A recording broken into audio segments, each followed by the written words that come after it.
Hello everyone, कैसे हैं बच्चों आप सभी लोग ठीक ठाक होंगे। जैसा कि बच्चों आप सभी जानते हैं, ई एकेडमी के प्लेटफॉर्म पर सिविल सर्विसेज के बैच चल रहे हैं। फर्स्ट जो बैच था सिविल सर्विसेज का, आप सभी का प्यार मिला और काफ़ी अच्छा आप सभी का सहयोग रहा। आप ही सभी की प्रेरणा से आप सभी के ये जो सहयोग सहानुभूति मिला, उसी को देखते हुए हम लोगों ने सेकेंड बैच भी सिविल सर्विस का शुरू किया।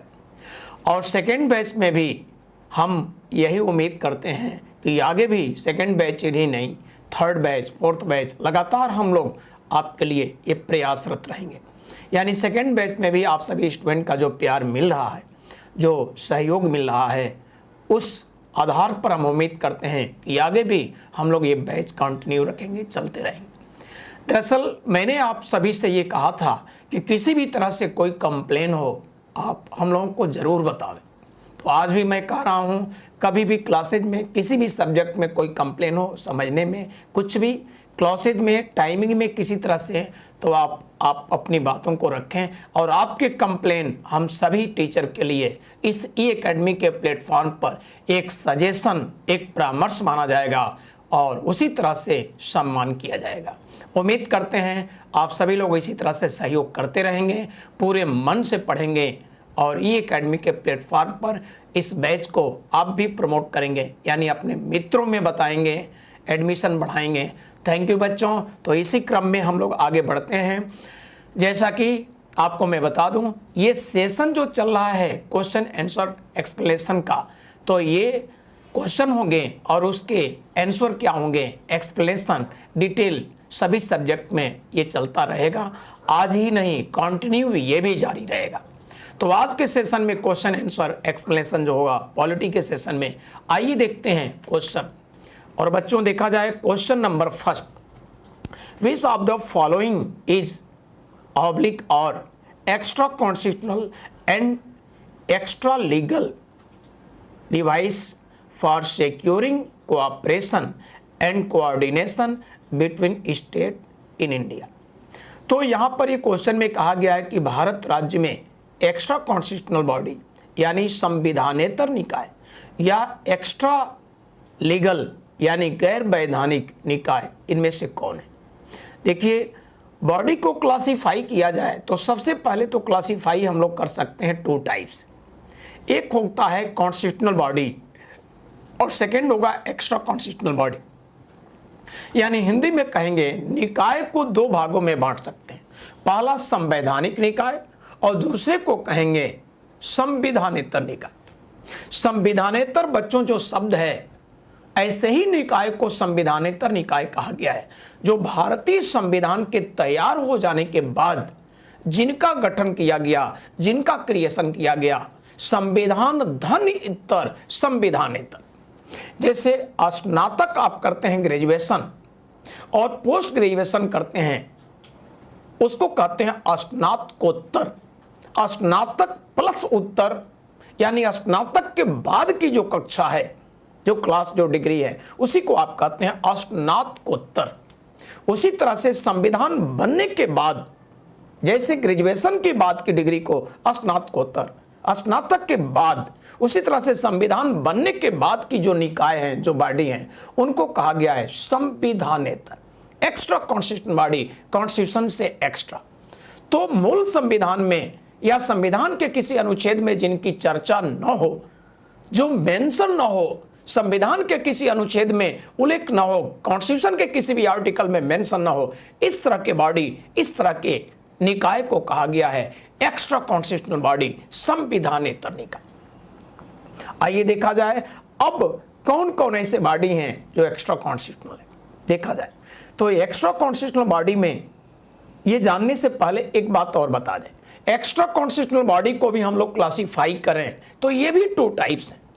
यानी संविधानेतर निकाय की बात करें तो ये भी दो प्रकार के होते हैं। फर्स्ट होगा स्टैट्यूटरी बॉडी, सांविधिक निकाय। हिंदी के शब्द को बहुत केयरफुल होकर सुनिएगा, सांविधिक निकाय। संवैधानिक निकाय नहीं बोल रहा हूं, सांविधिक। इंग्लिश में इसको कहा जाता है स्टैट्यूटरी, नॉट कॉन्स्टिट्यूशनल।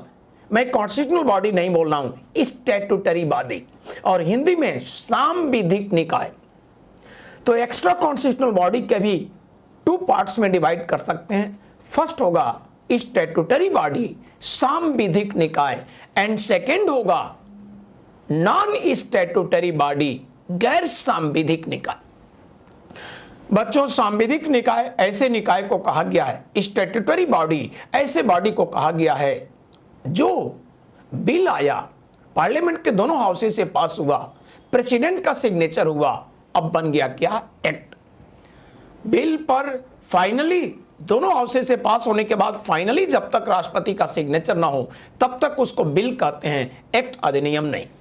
मान लीजिए एक हाउस से पास हुआ, दूसरे से नहीं पास हुआ, तो माना जाएगा बिल पास हुआ ही नहीं, खत्म कहानी।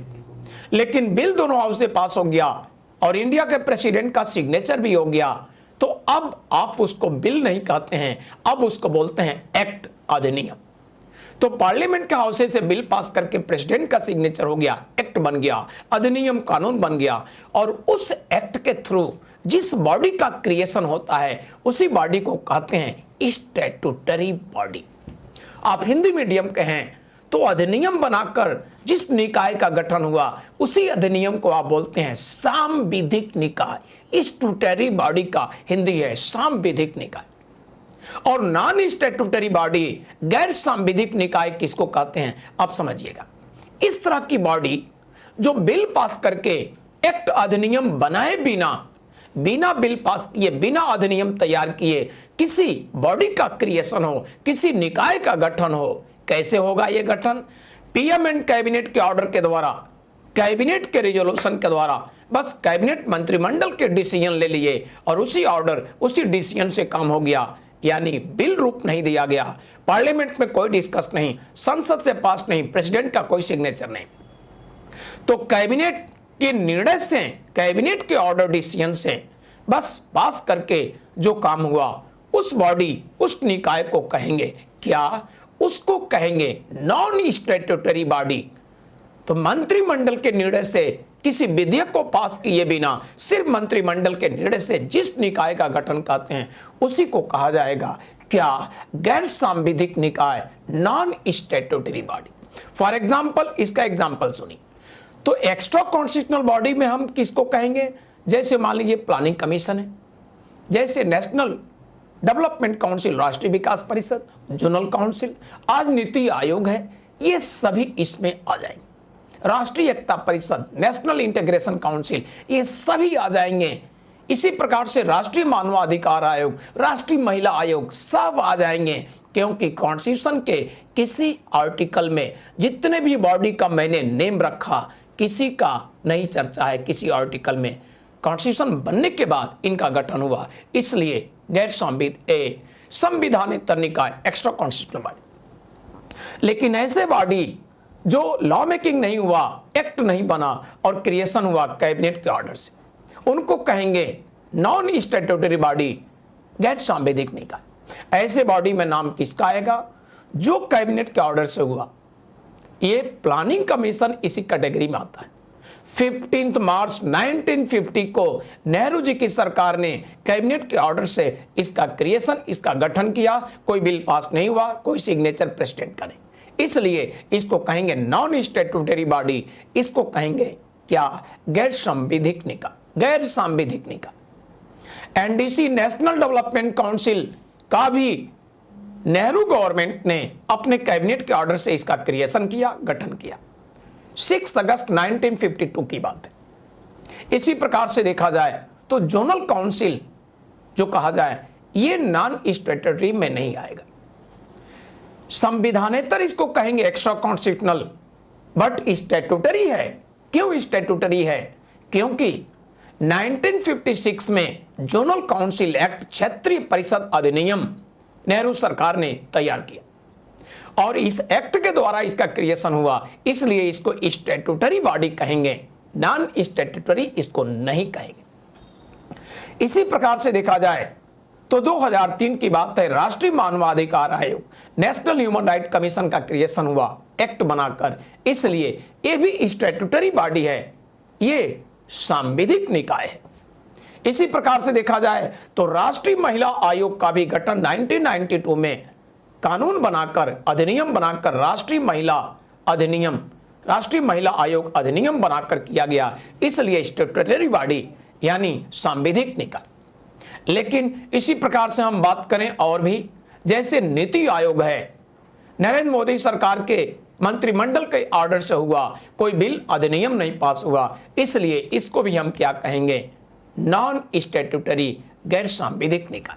तो अब डिटेल मैंने बता दिया, अब क्लियर होंगे। अब देखिए, नेशनल डेवलपमेंट काउंसिल का गठन हुआ 6 अगस्त 1952, 6 अगस्त 1952, इसलिए इसको कहेंगे extra constitutional body. Governors conference, आज हमारे देश के राज्यों के गवर्नर का कॉन्फ्रेंस जो होते हैं ओरिजिनली कॉन्स्टिट्यूशन के किसी आर्टिकल में मेंशन नहीं है, इसलिए एक्स्ट्रा कॉन्स्टिट्यूशनल। जोनल काउंसिल बता ही चुके हैं, 1956 में क्रिएशन हुआ extra constitutional. Inter state council, अंतर्राज्यीय परिषद की व्यवस्था ओरिजिनली कॉन्स्टिट्यूशन के आर्टिकल 263 में मेंशन है, अनुच्छेद 263 में इसका उल्लेख है, इसलिए कॉन्स्टिट्यूशनल बॉडी है। यानी point first NDC national development council, point second governors conference and point third zonal council क्षेत्रीय परिषद, ये तीनों किस में आएंगे, एक्स्ट्रा कॉन्स्टिट्यूशनल बॉडी। और यही क्वेश्चन है, तो अब देख लीजिए कौन ऑप्शन होगा, ऑप्शन होगा बी। कौन, 1 2 3, ये सही जवाब होगा। कंफर्म हो गए, कोई दिक्कत नहीं। आगे चलते हैं हम लोग और नेक्स्ट हम लोग क्वेश्चन पर डिस्कस करेंगे। बच्चों नेक्स्ट क्वेश्चन होगा सेकंड क्वेश्चन, और सेकंड क्वेश्चन जो होगा, विच ऑफ द फॉलोइंग और oblique is stated in the constitution of India. Which of the following stated in the constitution of India, यानी भारतीय संविधान में निम्न में से कौन सा है जो संविधान, भारत के संविधान में दिया गया है, संविधान में उल्लेखित है, ये समझना है। तो हिंदी के लोग भी समझ गए। अब देखा जाए स्टेटमेंट, स्टेटमेंट नंबर फर्स्ट है, the president shall not be A member of either house of parliament. क्या कहेंगे बच्चों, ये स्टेटमेंट सही है? बिल्कुल सही है। ये स्टेटमेंट ये कह रहा है कि the president shall not be A member of either house of parliament. Bharat का राष्ट्रपति जो होता है, हिंदी के लोग समझें, भारत का राष्ट्रपति जो होता है वो पार्लियामेंट के किसी भी हाउस का मेंबर नहीं होता। फर्स्ट हाउस पार्लियामेंट का है काउंसिल ऑफ स्टेट्स, जिसको हिंदी में काउंसिल ऑफ स्टेट्स को हिंदी में कहते हैं राज्यसभा, जो पार्लियामेंट का अपर हाउस है। राष्ट्रपति हमारे देश का राज्यसभा का मेंबर नहीं होता। और सेकेंड हाउस होता है जिसको पॉपुलर हाउस, लोकप्रिय सदन कहते हैं, हाउस ऑफ पीपल, हिंदी में आप बोलते हैं लोकसभा, इसका भी मेंबर राष्ट्रपति नहीं होता। इसलिए फर्स्ट स्टेटमेंट बिल्कुल सही है। सेकेंड पर बात करते हैं। सेकेंड स्टेटमेंट है, the parliament shell consist of the president and 2 houses. ठीक है, तो ये हिंदी इसका होगा कि संसद राष्ट्रपति और 2 सदनों से मिलकर बनता है। हिंदी मीडियम के लोग समझ गए हमारी बात। अब आप लोग बताइए, क्या भारत की संसद राष्ट्रपति और 2 सदनों से मिलकर बनता है या नहीं? निश्चित रूप से आप लोग जवाब देंगे सही है। तो भारतीय संविधान का अनुच्छेद 79 है जो कहता है कि राष्ट्रपति और 2 सदनों से मिलकर, 2 सदन कौन, राज्यसभा लोकसभा से मिलकर बनता है पार्लियामेंट।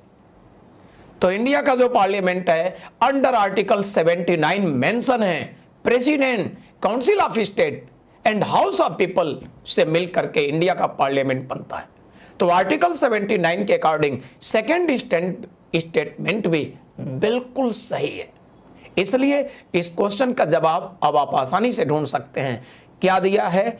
ए दिया है नाइदर 1 नॉर 2, गलत जवाब है। और बी दिया है बोथ फर्स्ट एंड सेकेंड, बिल्कुल सही जवाब है क्योंकि दोनों सही है। और इसी के साथ ये सेकेंड क्वेश्चन का जवाब आपको मिल गया, बी ऑप्शन, यानी फर्स्ट और सेकेंड दोनों स्टेटमेंट सही। ठीक है बच्चों, नेक्स्ट क्वेश्चन पर हम लोग डिस्कस करेंगे और ध्यान देंगे नेक्स्ट क्वेश्चन। एक चीज ध्यान दीजिएगा बच्चों, ये प्रोग्राम ई एकेडमी के प्लेटफॉर्म पर क्वेश्चन आंसर सेशन एक्सप्लेनेशन हम लोग क्यों दिए, आप समझिएगा। कोई भी टॉपिक आप पढ़ते हैं, जैसे मान लीजिए कि बॉटनी का एक टॉपिक है, या कहिए जूलॉजी का एक टॉपिक है सेल। सेल आप जानते होंगे ह्यूमन सेल भी होता है और इसी तरह से प्लांट सेल भी होता है। एनिमल सेल कहिए और प्लांट सेल, दोनों सेल होते हैं। तो मान लीजिए साइंस के टीचर हमारे सेल पढ़ा रहे हैं, सेल के बारे में बहुत सारी बातें बता गए, लिखा गए, लेकिन कितने टाइप से कैसे क्वेश्चन आ सकते हैं, क्वेश्चन आया तो बहुत सारी बातें वहां कंफ्यूज हो गए। तो टीचर हमारे सेल एकेडमी पर पढ़ा दिए और उनसे रिलेटेड प्रीवियस ईयर के क्वेश्चन, कैसे क्वेश्चन होंगे मॉडल, अगर इस पर भी डिस्कस कर दिए तो किसी भी तरह से कोई भी एग्जाम हो, सिविल सर्विस हो या कोई भी एग्जाम हो, अगर क्वेश्चन सेल से पूछा गया तो आपके लिए कोई कंफ्यूजन, डाउट के चांसेस नहीं। तो हम सभी टीचर ने सोचा, ई एकेडमी के प्लेटफॉर्म पर ये पूरी टीचर्स टीम ने सोचा कि सिर्फ और सिर्फ पढ़ाना, डिटेल एक्सप्लेनेशन करना, आपको डिस्कस करना सफिशिएंट नहीं किसी टॉपिक से रिलेटेड, यह भी जरूरी है कि हम क्वेश्चन पर भी डिस्कस करें। और क्वेश्चन पर भी जब हम डिस्कस करते चलेंगे हम सभी लोग, तो मुझे लगता है कि एग्जामिनेशन फेस करने में आपको कोई दिक्कतें नहीं आएगी, कोई प्रॉब्लम नहीं होगी। और बहुत टफ कॉम्प्लिकेटेड जो क्वेश्चन होते हैं वो भी क्वेश्चन बहुत आसानी से आप डील करेंगे, बहुत आसानी से एग्जैक्ट आंसर पर आप पहुंच सकेंगे। तो कम टाइम में ज्यादा से ज्यादा क्वेश्चन आप कर पाएंगे, कम टाइम में ज्यादा से ज्यादा स्कोर करेंगे। तो बच्चों ये समझिए, सिर्फ नॉलेज होना जरूरी नहीं है, ये भी जरूरी है क्लियर नॉलेज हो। डाउटफुल नॉलेज का कंपटीशन में कोई मतलब नहीं होता है, इसलिए कहा भी गया है half knowledge is worse than ignorance, या ये कहिए ये little knowledge is a dangerous thing. तो आधा अधूरा ज्ञान जीवन के लिए, एक एग्जामिनी के लिए जीवन में बहुत खतरनाक होता है।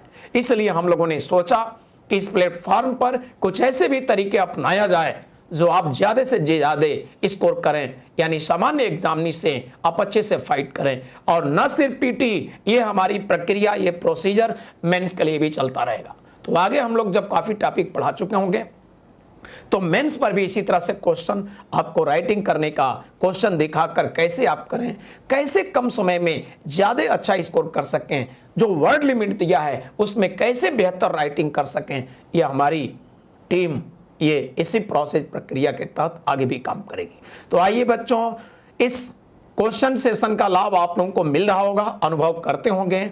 इसी क्रम में हम लोग आगे बढ़ते हैं। तो ये क्वेश्चन है, consider the following statement. Third question पर हम लोग बात करें। आइए, an amendment to the constitution of India can be initiated by the. बच्चों हिंदी इसका होगा कि अमेंडमेंट, संशोधन जो होते हैं भारत के संविधान में, वो बिल, वो विधेयक कहां प्रारंभ होते हैं, ध्यान दीजिएगा। तो इनिशिएटेड, प्रारंभ करने की बात है कहां है। इंडियन कॉन्स्टिट्यूशन का एक आर्टिकल होता है, आर्टिकल 368, भारतीय संविधान का अनुच्छेद है 368। तो भारतीय संविधान का अनुच्छेद 368 जो है, इस अनुच्छेद में भारत के संविधान में संशोधन की बात की है, इंडियन कॉन्स्टिट्यूशन में अमेंडमेंट की बात की गई है। और कॉन्स्टिट्यूशनल अमेंडमेंट बिल, संविधान संशोधन विधेयक का अपना जो नेचर है, उसका जो प्रकृति है, उसकी जो फीचर है, वो एक ऐसी फीचर दी गई है जो अदर बिल से डिफरेंशिएट कर देता है, अन्य विधेयक से अलग कर देता है। आप जानते होंगे जिस तरह से हर व्यक्ति का अपना नेचर अलग होता है। कोई दो सगे भाई ही हैं, लेकिन आप जुड़वा भाई हैं, ट्विन हैं, लेकिन तब भी नहीं कह सकते कि दोनों का नेचर एग्जैक्ट मैच करता है, हो ही नहीं सकता। कुछ जरूर बातें होंगी जो एक दूसरे से अलग करता है। उसी तरह से इंडियन कॉन्स्टिट्यूशन में 4 टाइप के बिल हैं सेंट्रल गवर्नमेंट के लिए। फर्स्ट बिल, ऑर्डिनरी बिल, साधारण विधेयक अंडर आर्टिकल 107, यानी पहला विधेयक है अनुच्छेद 107 में साधारण विधेयक। सेकंड है मनी बिल, धन विधेयक अंडर आर्टिकल 110, तो अनुच्छेद 110 में धन विधेयक। एंड थर्ड बिल है फाइनेंस बिल, हिंदी में कहेंगे वित्त विधेयक अंडर आर्टिकल 117, अनुच्छेद 117 में है वित्त विधेयक। Fourth bill and last bill है कॉन्स्टिट्यूशनल अमेंडमेंट बिल, संविधान संशोधन विधेयक। तो 368 में जो बिल है संविधान संशोधन विधेयक, उसी से संबंधित ये क्वेश्चन है।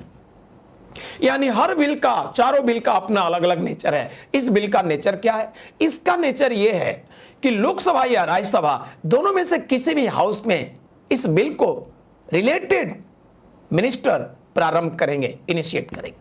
हाउस कोई बाउंडेड नहीं है कि विधेयक को राज्यसभा में ही प्रारंभ करेंगे, बाध्य नहीं, बाउंडेड नहीं है। विधेयक को लोकसभा में ही प्रारंभ करेंगे, नो बाउंडेशन, कोई बाध्यकारी नहीं है। लेकिन ध्यान देंगे बच्चों, मनी बिल के लिए इंडियन कॉन्स्टिट्यूशन में प्रोविजन है, धन विधेयक के लिए भारत के संविधान में व्यवस्था है, बाउंडेड है।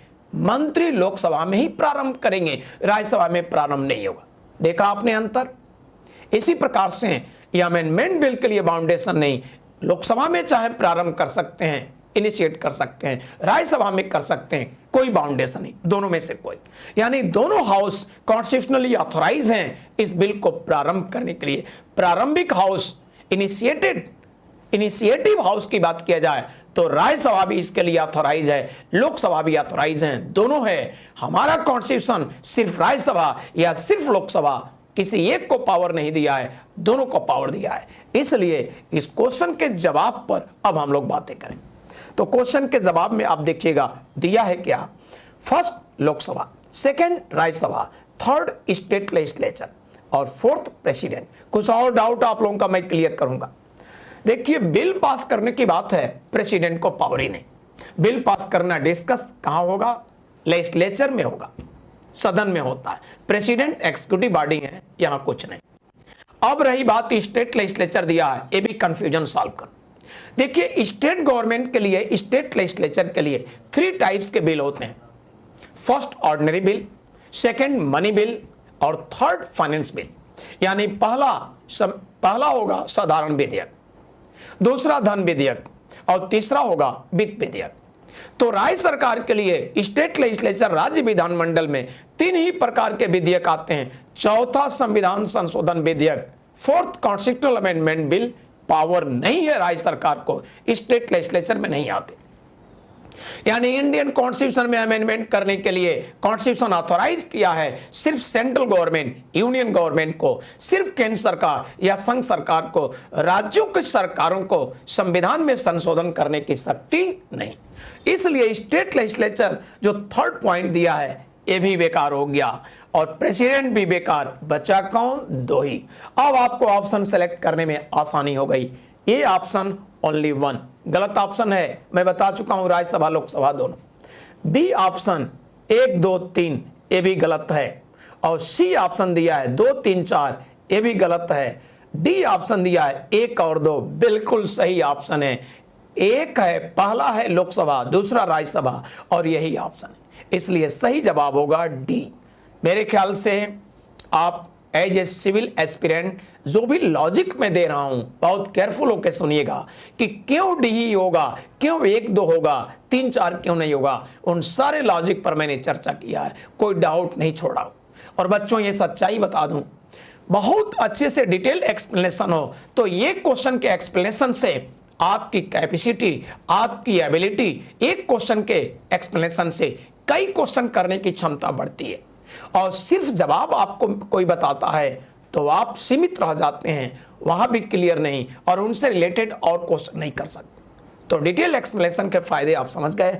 आते हैं हम लोग नेक्स्ट क्वेश्चन, और नेक्स्ट क्वेश्चन बच्चों होगा ये है, which one of the following statements correctly describes the 4th schedule of the constitution. तो देखिए कौन सा स्टेटमेंट है जो भारत के संविधान में 4थी अनुसूची को अच्छे ढंग से डिस्क्राइब करता है, एक्सप्लेन करता है। ठीक है, कौन ठीक ढंग से डिस्क्राइब करता है 4थी अनुसूची को?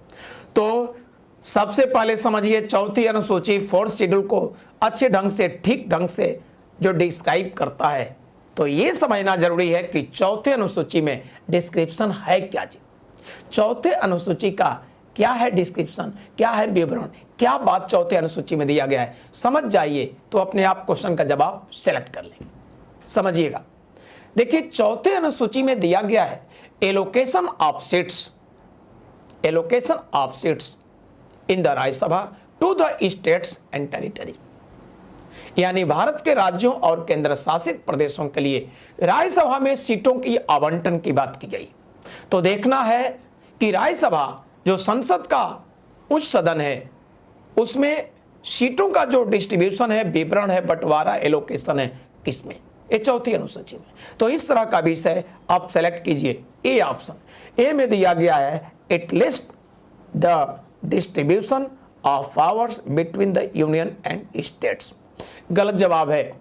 संघ और राज्य के बिटवीन जो डिस्ट्रीब्यूशन पावर की दी गई है बिल्कुल चौथे अनुसूची में नहीं। किसमें है? ये दिया गया है 7 शेड्यूल में। तो 7 शेड्यूल में जो व्यवस्था दिया गया है, 7वीं अनुसूची अभी हमने बताया है कुछ देर पहले, जो हमारा सिविल सर्विस का रेगुलर क्लास जो हम लोगों का चलता है उस क्लास में हमने बताया है कि 7 शेड्यूल में अथॉरिटी का डिवीजन है किस प्रकार से, union list, state list and concurrent list. और मैंने अभी कुछ देर पहले चर्चा किया है यूनियन लिस्ट में नेशनल इंपॉर्टेंस के मैटर हैं, संघ सूची में राष्ट्रीय महत्व के विषय। For example defence, communication, export import, railway, banking, ये सब इंश्योरेंस राष्ट्रीय महत्व के विषय हैं यूनियन लिस्ट में। और स्टेट इंपॉर्टेंस के मैटर कहां रखे गए? स्टेट लिस्ट, जैसे law order, police, jail etcetera. और दोनों इंपॉर्टेंस के जो मैटर हैं वो कॉन्करेंट में, समवर्ती सूची में। दोनों इंपॉर्टेंस का मीनिंग क्या है? जैसे कहिए क्रिमिनल लॉ एंड प्रोसीजर, फौजदारी विधि और प्रक्रिया।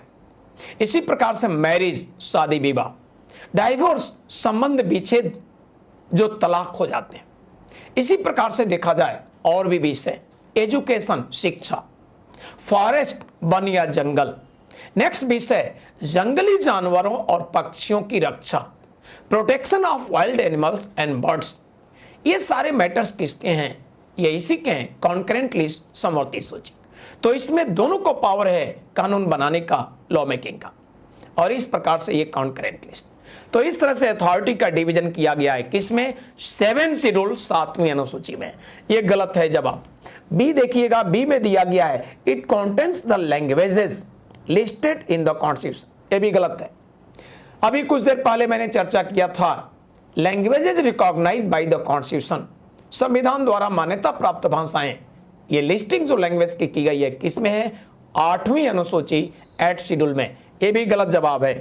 नेक्स्ट दिया गया है C point it contains the languages listed in the constitution. बच्चों ये क्वेश्चन में गलत ऑप्शन दे दिया गया है, एक ही ऑप्शन को रिपीट कर दिया गया है। तो आप बी का समझ ही गए हैं, वही इसमें। डी दिया गया है it locates the seats the council of state.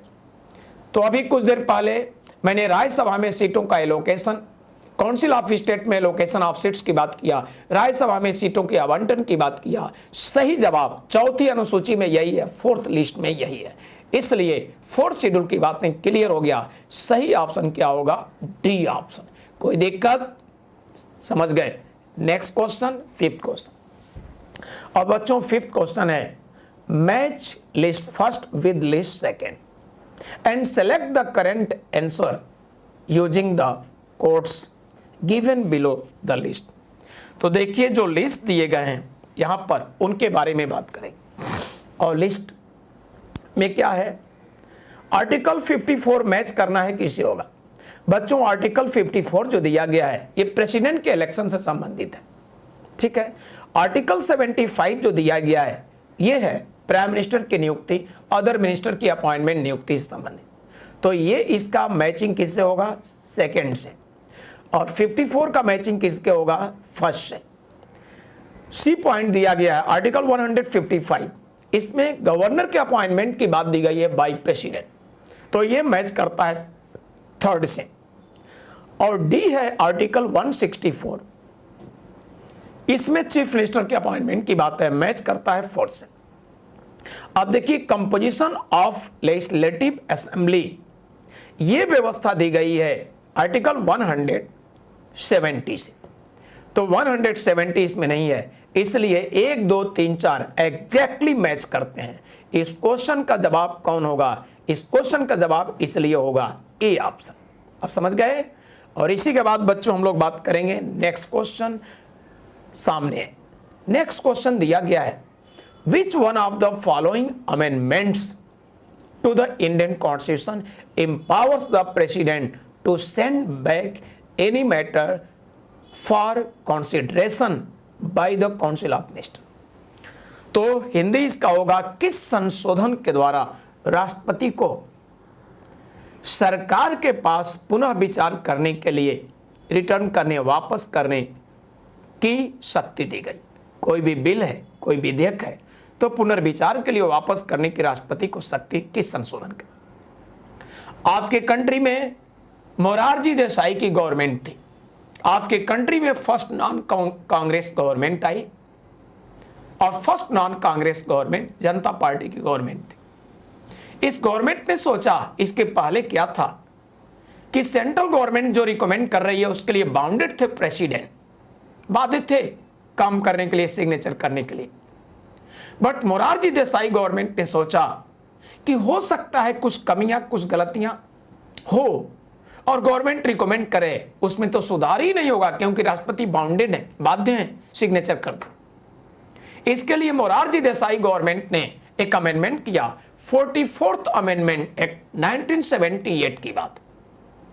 तो मोरारजी देसाई सरकार 44वां संशोधन किया 1978 में और इसके द्वारा व्यवस्था किया कि राष्ट्रपति ऐसे मामले में एक बार बिल को रिटर्न वापस कर सकते हैं और फिर विचार करके सेंट्रल गवर्नमेंट भेजती है, पास करके जो उचित मेजॉरिटी है पास करके भेज दिया तो राष्ट्रपति बाउंडेड होंगे, अब रिटर्न नहीं करेंगे, वापस नहीं करेंगे, सिग्नेचर करने के लिए बाध्य होंगे। और इस प्रकार से ये काम, ये शक्ति राष्ट्रपति को संविधान में दिया गया। पूछा गया है क्वेश्चन, बाय विच अमेंडमेंट, किस संशोधन के द्वारा? आपका जवाब होगा D option, 44th amendment. Clear? और इसी के साथ नेक्स्ट क्वेश्चन होगा, और नेक्स्ट क्वेश्चन होगा the purpose of the inclusion of directive principles of the state policy in the Indian constitution. इस क्वेश्चन में कहा गया है कि राज्य के नीति निर्देशक तत्व, भारत राज्य में के संविधान में नीति निर्देशक तत्व जो दिया गया संविधान सभा के सदस्यों के द्वारा, किस उद्देश्य के साथ, या ये कहिए कि हमारे संविधान में डायरेक्टिव प्रिंसिपल का एम, उद्देश्य क्या रहा है, एम क्या रहा है, ये देखना है। तो ए ऑप्शन में दिया गया है पॉलिटिकल डेमोक्रेसी, बी दिया गया है सोशल डेमोक्रेसी, सी दिया गया है गांधीयन डेमोक्रेसी और डी दिया गया है सोशल एंड इकोनॉमिकल डेमोक्रेसी। बच्चों समझिएगा, फंडामेंटल राइट्स जो व्यवस्था है भारतीय संविधान के भाग 3 में अनुच्छेद 12 से 35 तक, इंडियन कॉन्स्टिट्यूशन के पार्ट 3 में आर्टिकल 12 to 35 व्यवस्था है फंडामेंटल राइट्स, मूल अधिकार। और फंडामेंटल राइट्स मूल अधिकार की जो व्यवस्था है, इस व्यवस्था के द्वारा कॉन्स्टिट्यूशनल असेंबली के मेंबर का एम था, संविधान सभा के सदस्यों का उद्देश्य था पॉलिटिकल राइट, राजनीतिक अधिकारों की बात। लेकिन डायरेक्टिव प्रिंसिपल व्यवस्था देकर के उनका उद्देश्य क्या था? Social and economical democracy establish करना। तो पॉलिटिकल राइट, राजनीतिक अधिकार देना उनका उद्देश्य था फंडामेंटल राइट्स के द्वारा। और इस प्रकार से, या सीधे से कहिए पॉलिटिकल डेमोक्रेसी, पॉलिटिकल राइट न कहिए, कहना गलत है, फंडामेंटल राइट्स के द्वारा उनका उद्देश्य था पॉलिटिकल डेमोक्रेसी, राजनीतिक लोकतंत्र स्टैब्लिश करना, पॉलिटिकल डेमोक्रेसी स्टैब्लिश करना, राजनीतिक लोकतंत्र की स्थापना करना उद्देश्य था। किसके द्वारा? फंडामेंटल राइट, मूल अधिकार भारत के संविधान के भाग 3 के अनुच्छेद 12 से 35 की व्यवस्था देने का उद्देश्य था राजनीतिक लोकतंत्र की स्थापना भारत देश में करना, यानी पॉलिटिकल डेमोक्रेसी स्टैब्लिश करना उद्देश्य था फंडामेंटल राइट्स भारत के संविधान में देने का। तो आपसे पूछा गया कि मूल अधिकारों की व्यवस्था भारतीय संविधान में देने का संविधान सभा के सदस्यों का उद्देश्य क्या था? इंडियन कॉन्स्टिट्यूशनल असेंबली के मेंबर का एम फंडामेंटल राइट्स देने का था, यानी फंडामेंटल राइट इंडियन कॉन्स्टिट्यूशन में देने का एम क्या था? आपका जवाब होगा पॉलिटिकल डेमोक्रेसी इंडिया में स्टैब्लिश करना, राजनीतिक लोकतंत्र की स्थापना करना उद्देश्य था, मूल अधिकार संविधान में देने का। तो मूल अधिकार किन उद्देश्यों के साथ दिए? पॉलिटिकल डेमोक्रेसी, राजनीतिक लोकतंत्र स्थापित करना। और directive principle of state policy Indian constitution के पार्ट 4 में उन्होंने दिया आर्टिकल 36 to 51। अनुच्छेद 36 से लेकर 51 तक व्यवस्था भारतीय संविधान के भाग 4 में दिए। क्या एम था संविधान सभा के सदस्यों का? उद्देश्य क्या था? उद्देश्य क्लियर था, social and economical democracy establish करना, सामाजिक और आर्थिक लोकतंत्र की स्थापना करना। इसीलिए इसके अनेक आर्टिकल में हमारे समाज के वीकर सेक्शन, हमारे समाज के बहुत सारे ऐसे जो बड़े दीनहीन गरीब, उनको गरीबी दूर करना, समाज में एक तरह से इक्वलिटी लाना, समाज में एक्सप्लॉयटेशन जो है उसको भी दूर करना, और समाज में वेलफेयर करके और नीचे के दबे कुचले लोगों को ऊपर बढ़ाना, अनेक तरह की व्यवस्था दी गई। तो सामाजिक उनका लेवल आगे बढ़ाना, सामाजिक यानी सोशल और इकोनॉमिकल ये डेवलपमेंट विकास हो, ये हमारे समाज में सामाजिक आर्थिक लोकतंत्र स्टैब्लिश तभी हो पाएगा। देखिए, इकोनॉमिकल डेमोक्रेसी का मीनिंग होता है कि इकोनॉमिक बेसिस पर आर्थिक आधार पर किसी तरह से भेदभाव न हो, किसी भी तरह से इनइक्वालिटी ना हो, आर्थिक आधार पर किसी तरह से हमारे समाज के लोगों में असमानता ना हो, इनइक्वालिटी ना हो। जब इकोनॉमिकल डेमोक्रेसी तभी होगा कि इकोनॉमिक बेसिस पर क्या किया जाए, इक्वालिटी लाया जाए, यानी जो नीचे के वीकर सेक्शन है उनको इकोनॉमिकली हेल्प सहयोग करके आगे प्रमोट किया जाए, बढ़ाया जाए। तो इस तरह से social and economical democracy establish करना उनका उद्देश्य था, किसके द्वारा? डायरेक्टिव प्रिंसिपल के द्वारा। और इसी के बाद बच्चों नेक्स्ट क्वेश्चन पर हम डिस्कस करेंगे। ये क्वेश्चन है, the 9th schedule to the Indian constitution was added bye.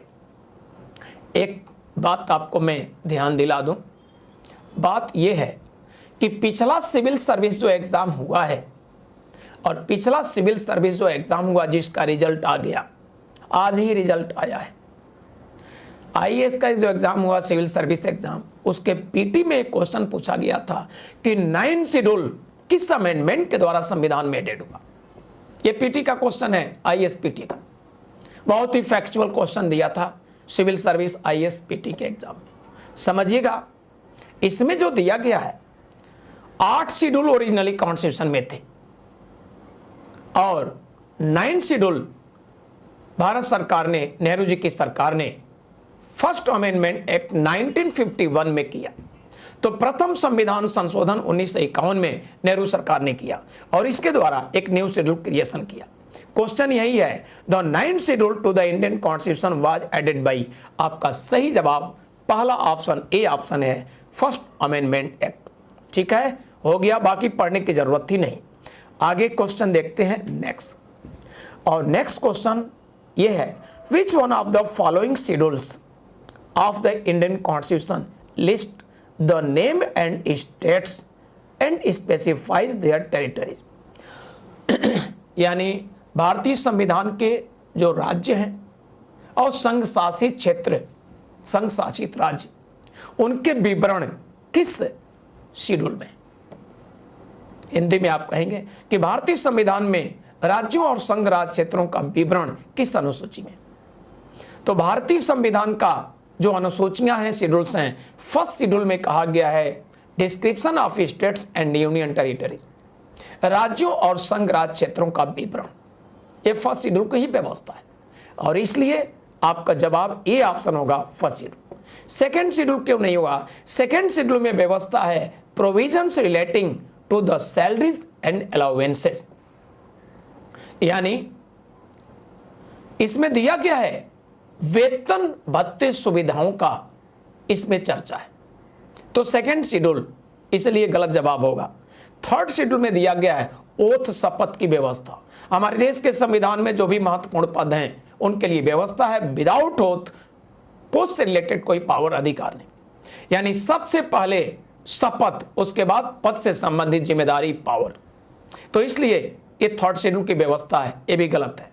Fourth schedule में दिया गया है allocation of seats in the council of states to the state and territory, संघ और राज्यों के लिए राज्यसभा में सीटों का विवरण आवंटन। ठीक है, इसलिए 4th शेड्यूल भी गलत जवाब है। सही जवाब क्या होगा? 1st schedule. इसलिए क्वेश्चन का जवाब होगा ए ऑप्शन। क्लियर बच्चों? तो इस प्रकार से मैं आप लोगों को कहना चाहूंगा, इस क्वेश्चन एंड आंसर सेशन जो हमारे यहाँ ई एकेडमी के प्लेटफॉर्म पर चल रहे हैं, इसका लाभ उठाइए और इस तरह से डाउटफुल सिचुएशन स्थिति आपको एग्जामिनेशन के लिए जो बना होता है उसको रिमूव कीजिए, दिमाग से दूर कीजिए और सभी सब्जेक्ट से रिलेटेड जो वो क्या कहते हैं टीचर्स टीम है उनके एक्सप्लेनेशन पर ध्यान दीजिए और इससे सभी टॉपिक के आपके डाउट दूर होते जाएंगे। और अपने मित्रों से बोलिए कि इस क्वेश्चन सेशन को ध्यान से सुने, देखें वीडियो को। साथ साथ अब अपने मित्रों से यह भी बोलिए जो नेक्स्ट बैच हमारे यहाँ सिविल सर्विस का आने वाला है, इस पर भी ध्यान दें और ई एकेडमी के प्लेटफॉर्म से अनुभवी टीम के पढ़ाने का लाभ उठाएं। भविष्य में निश्चित सफलता पाना जो उनका लक्ष्य है वो लक्ष्य की प्राप्ति भी होगी। ठीक है, तो इसलिए ये था आपका आज का, देखा आपने क्वेश्चन आंसर सेशन आज यहीं तक, और नेक्स्ट अगले क्वेश्चन आंसर सेशन में हम लोग बातें करें।